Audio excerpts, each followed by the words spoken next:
আমি কাল চা খাবো বা আমি কাল কফি খাবো, I will drink coffee tomorrow. আমি আজ কফি খাচ্ছি, I am now drinking coffee now today.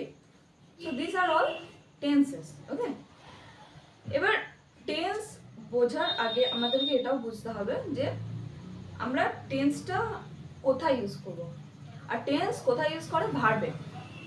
So আগে আমরা স্ট্রাকচারটা শিখবো, ঠিক আছে। মাই মাদার কুকস ফুড, তো মাই মাদারটা কি সাবজেক্ট, কুকসটা কি ভার্ব, অ্যান্ড ফুডটা কি অবজেক্ট। ওকে, সাবজেক্ট মিনস কর্তা, লাইক কাকি বা কাকে দিয়ে সরি কে বা কাকে দিয়ে প্রশ্ন করলে সেটা কর্তা হয়। Who and whom, that is কর্তা। Okay, that is the main figure, that is subject.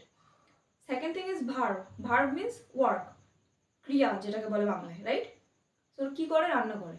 And the third thing is that object, that is কি করে,